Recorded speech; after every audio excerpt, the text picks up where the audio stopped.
You're nobody till somebody loves you.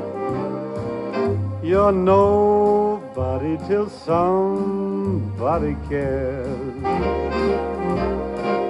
You may be king, you may possess the world and its gold, but gold won't bring you happiness when you're growing old. The world still is the same. America, sweet America. You know, God done shed his grace on thee. He crowned thy good. Yes, he did. Heavy brotherhood from sea to shining sea. You know, I wish I had somebody. Hello, I'm Rick Pendleton, and this is Lesson 1 on a 4-part series on psychology and politics. Today we will discuss how political polarization affects couples, relationships, and how therapists can assess, understand, and treat them. Lesson objectives. Participants will learn the psychological origins of political irrationality.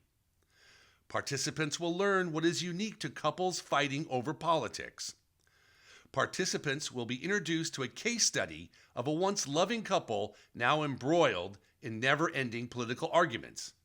Participants will discuss how therapists can avoid personal bias and remain neutral when treating clients with politically opposing worldviews. Some Americans believe that we have not been this politically divided since the Civil War, the 2016 and the 2024 elections of Donald Trump, the death of George Floyd, Black Lives Matter, Antifa, January 6th, and the Israeli-Palestinian conflict have influenced every part of American life, even the sanctity of the therapist-client relationship. But how politically divided are we? Well, according to Wakefield research, 1 in 10 couples is ending their relationship because of a battle over politics. For millennials, it's an appalling 22%. 91% of liberal women will not date a Trump supporter. 67% of conservatives would be less likely to date a feminist. 30% of American married households contain a mismatched partisan pair. A third of those are Democrats married to Republicans. This is a huge mental health care problem that needs to be addressed on a national scale.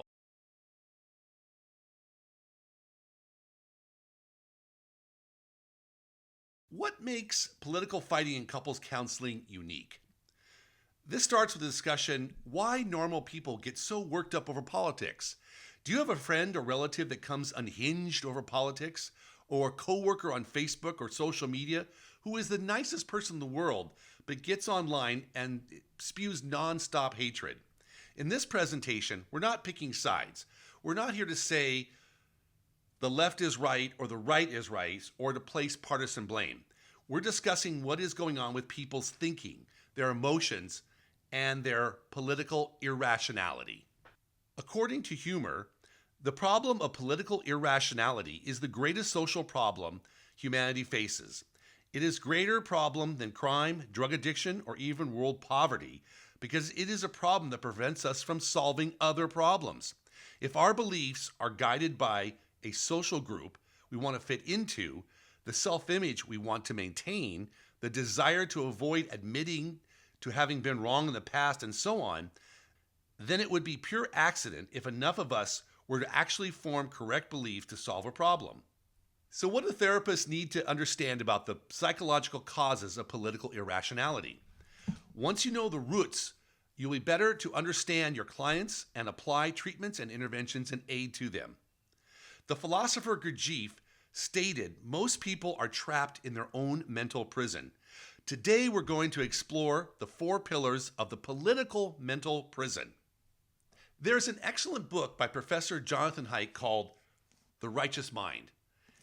And this book discusses why good people are divided by politics and religion.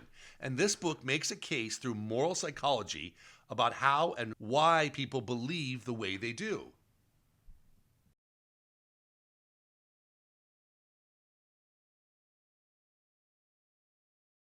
Tribalism. People are groupish according to Haidt.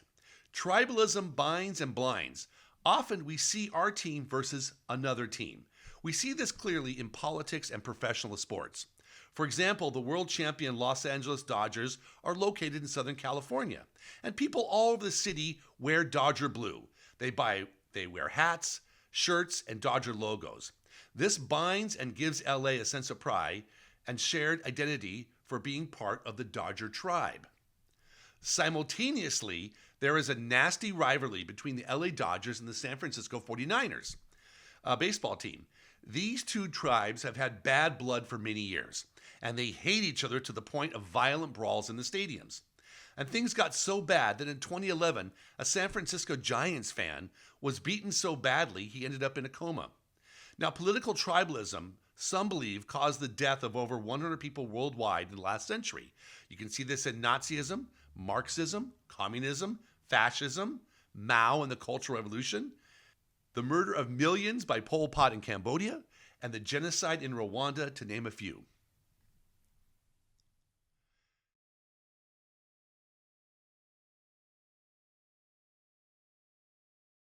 Groupthink occurs more frequently in groups that discourage dissent and publicly punish those who disagree. This can lead to in-group purification, which means everyone who does not think like the group must be forced out.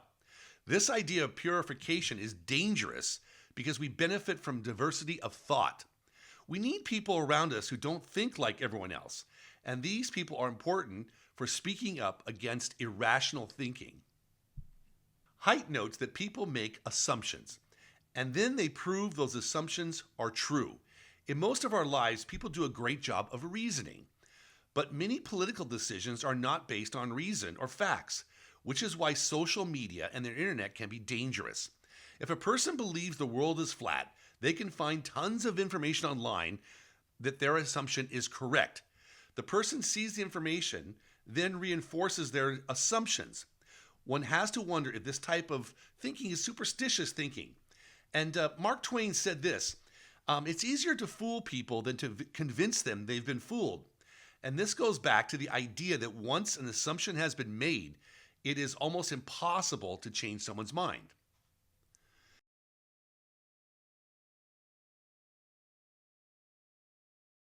Cognitive dissonance. The lack of self-awareness and the inability to apply reason traps people in political irrationality. Cognitive dissonance theory suggests that individuals experience discomfort when their beliefs are challenged. According to Festinger, cognitive dissonance, the feeling of psychological discomfort produced by the combined presence of two thoughts that do not follow from one another. When we doubt our ideas, we become very uncomfortable. If we have a client who gets emotionally triggered when challenged, it usually means they have not really thought through their political ideology. Next, let us look at the couple trapped in a political polarized relationship. Once upon a time, there was a man, Frankie from New Jersey. Frankie married his high school sweetheart, Jyoti, and the two of them had a wonderful, loving marriage. Jyoti was a progressive feminist who marched in many pro-choice rallies. And Frankie was a lifelong Democrat who voted for President Barack Obama twice, but during Obama's second term, Frankie became disillusioned by the lack of hope and change. In 2016, Frankie did not vote for Hillary Clinton. Frankie voted for Donald Trump. Jyoti was shocked, then angry, then furious. The once happily married couple now fought all the time. Political polarization had poisoned their relationship. Okay, let's dig a little deeper into this case study of Frankie and Jyoti to see how a real couple reacts emotionally to partisan politics. Election night 2016 was the saddest day of Jyoti's life. She cried for a week because she believed Donald Trump would turn back time on women's rights. Jyoti says she used to admire Frankie, but now she sees nothing they agree on. Where did the man go that she married? How can she trust him? Frankie is now an apostate who Jyoti believes was brainwashed by Fox News. In an attempt to deprogram her husband, she has banned him from watching Sean Hannity in the home. Furthermore, Jyoti tries to change Frankie's political beliefs every day by showing him liberal articles and turning on NPR in their car. Frankie is befuddled by his wife's anger toward him and just wishes she liked him. From Frankie's point of view, he has tirelessly presented himself as fair-minded and open-minded. But in Jyoti's opinion, he's just an alt-right fanatic. Frankie avoids politics at all costs, hoping the fights will go away. He has learned not to defend Donald Trump anymore. You're in your therapist's office and you're looking across the table at these two people. How do you start to counsel them? Here are some of Safer's observations about our beliefs and binary choices. Just because someone is different from us does not mean we have to hate them. We can love someone who politically disagrees with us. People often want someone who thinks just like them. I want what I did not have as a child, the perfect parent. You changed, I cannot trust you. So Safer recommends some simple ground rules for politically polarized couples. Number 1, no pushing political articles in another person's face. No telling the other person not to watch political news shows. No playing NPR in the car or conservative radio. No bullying because no one likes to be told what to do and what to think or say. No alcohol in political discussions. During couple counseling sessions, the therapist only gets a snapshot of what the relationship is about because you're only seeing them in small segments of time. This course recommends giving the couple individual homework. If you look at the printed handout that was given to you as you walked in, page 1 covers individual client work. You can start with these questions to help you, the therapist, gather insight. Do you two want to make this relationship work? Yes, no, explain why. Do you want to argue who is right? Yes, no, explain why. Is politics going to ruin a good relationship? Yes, no, explain why. Can you be around someone who disagrees with you? Yes, no, explain why. And finally, which one of you is running for political office? The next part of the homework has the clients write down their 5 biggest emotional triggers and suggestions on ways to fix them. We're now going to take a moment and we're going to look at the answers that Frankie and Jyoti responded to. Again, this is a way for you to gather more information and details about why couples fight and what's going on internally to each of them. Here are Frankie's responses. I'm just tired of all the fighting. Can't you just leave me alone so I can have peace in my life?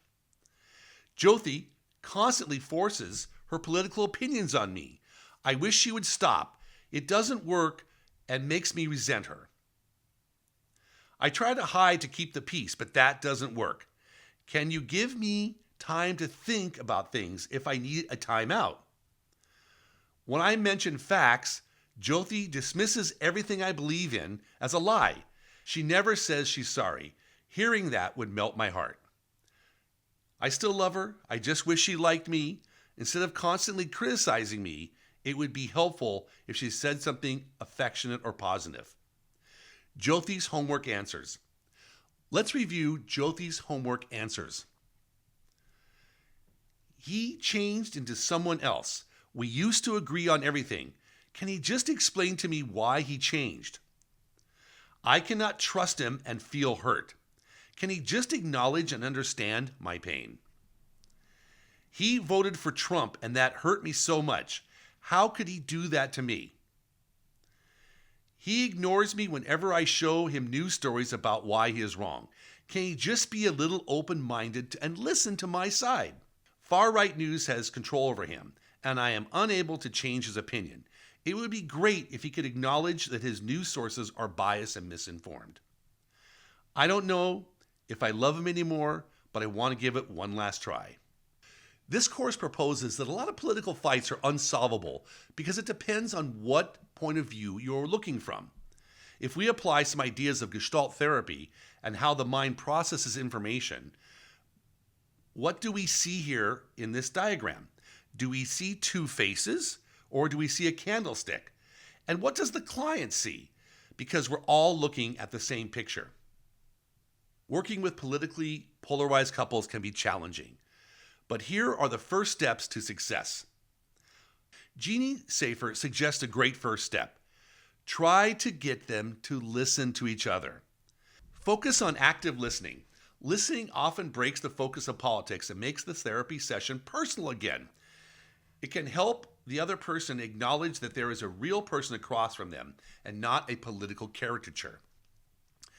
Next, can you get the couple to talk about their feelings, not politics? This lets each person have ownership of their emotions. What we're hoping for is a psychological awakening. Most importantly, according to Safer, psychology, not politics, is the key to understanding and changing the compulsive battles that are tearing us apart. Once you can move a couple away from politics, then you can apply a psychological first aid kit to get the relationship back on track. Active listening. Agree to disagree. Emotional self-awareness. The use of I statements. Conflict resolution techniques. Are they heard, valued, and respected? Hunt 2024. What are the couple's therapy goals? Now, of course, all these techniques will be covered in much greater detail in lectures 2 and 3.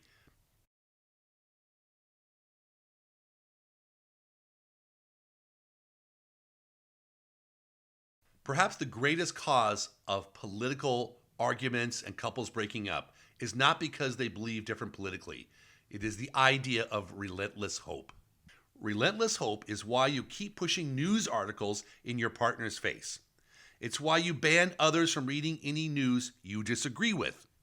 It's why you keep chiding the other person even though they're silent.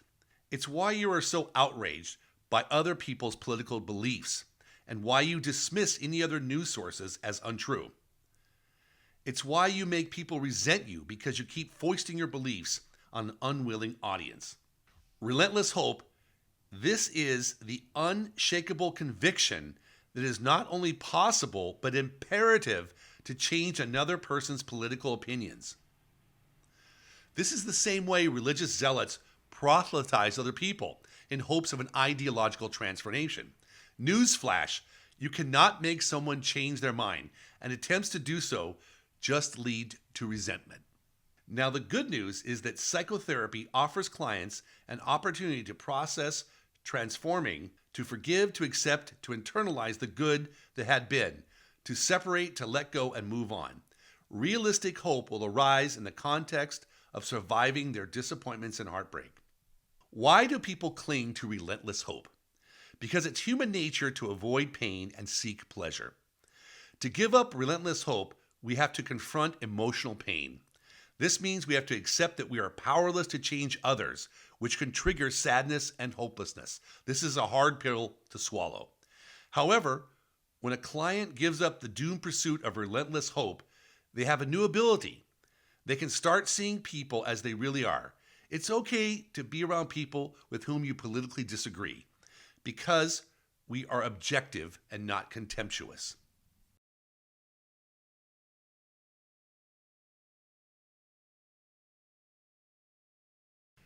Okay, now we're going to return to politics, and we're going to discuss misinformation and disinformation. The misinformation-disinformation worksheet is on page 2 of the printed packet that was handed out earlier. This is a small group activity for 4 to 5 people. Each group will review 10 statements and discuss whether Frankie's core beliefs are misinformation or disinformation. Let's define our terms. First, misinformation. The experts we surveyed define misinformation as false and misleading information. They agree that pseudoscience and conspiracy theories are misinformation, while satirical news is not. What is disinformation? According to Paul Free, disinformation is false information designed to mislead others and deliberately spread with the intent to manipulate truth and facts. Next, as a group, we want you to discuss how to best handle misinformation and disinformation in counseling session. For example, what if a client believes the world is flat? Does the therapist educate the client? Do you agree with them? Does the therapist explore their client's belief system by asking questions? And what are the ethical considerations a therapist should consider? Let's start the trigger test. You will have 15 minutes and I'll walk around the room if you have any questions.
Okay, we're back.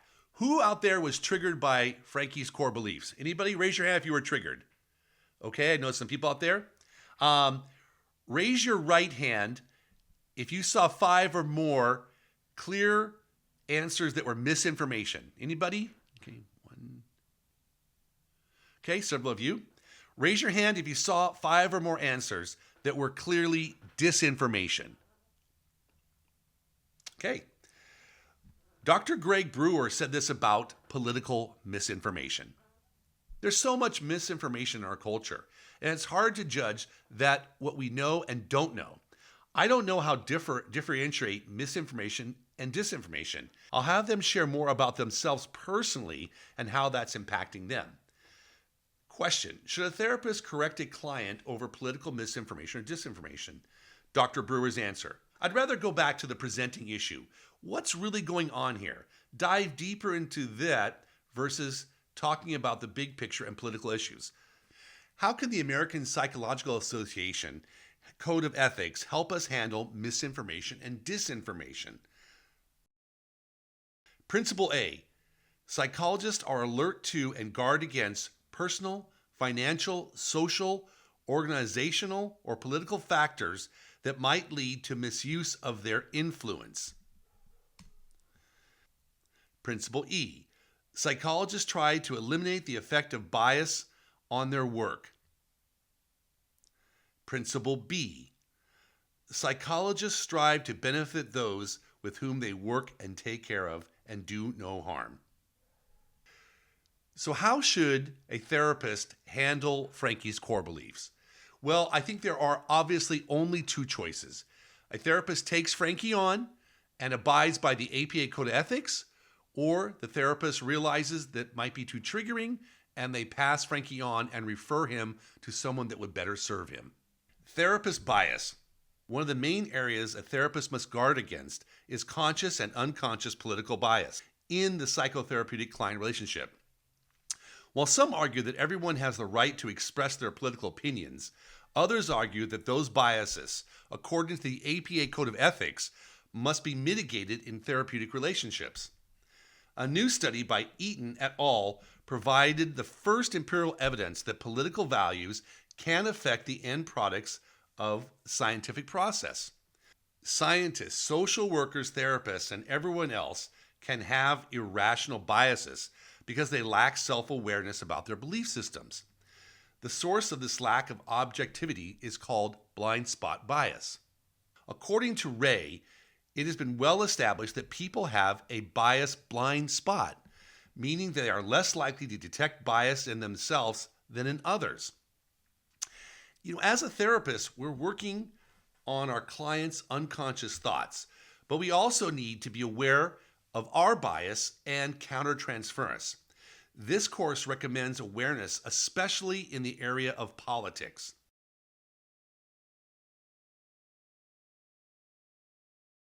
Should a therapist reveal their political values? This is a challenging question, and it has its pros and cons. During individual therapy, it may be helpful to let your client know your political values.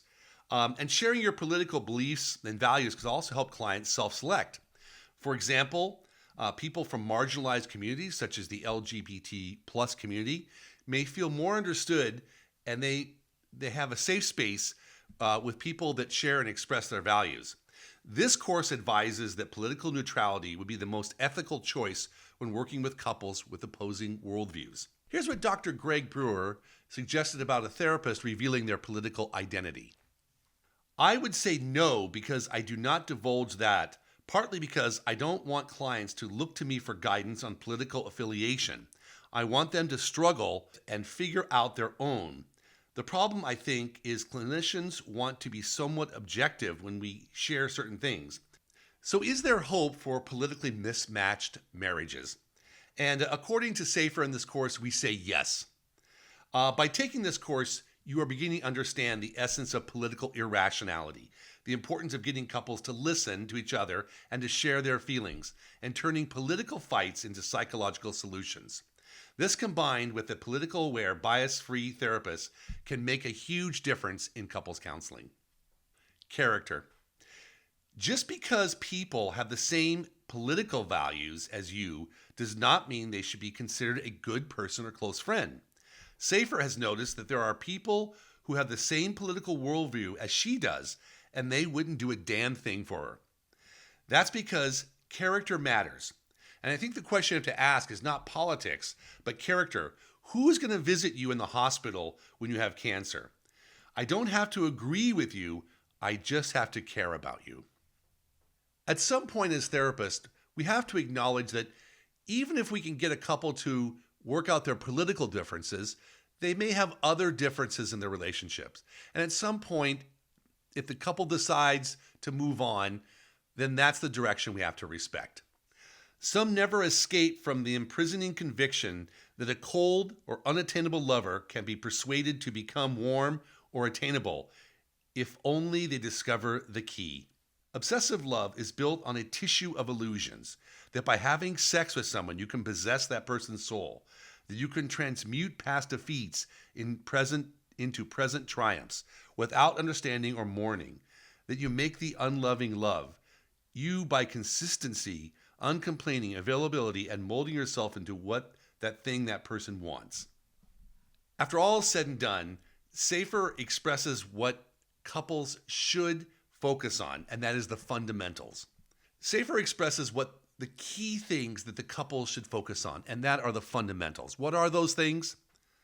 Do you care about that person? Do you listen to that person? Do they listen to you? Are you there for each other? Thanks for participating in today's lecture.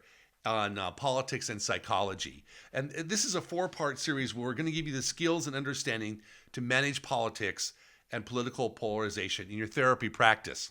Once again, I want to recommend this book, which I loved, I Love You, But I Hate Your Politics by Jeannie Safer. Check out the last page of your packet for additional resources and books and Dr. Brewer's advice for therapists who want more advice on a Christian worldview perspective. I'll be around for a while. If you have any questions, have a great day. You're nobody till somebody loves you. You're nobody till somebody cares. You may be king, you may possess the world and its gold, but gold won't bring you happiness when you're growing old. The world still is the same, you never change it. As sure as the stars shine above,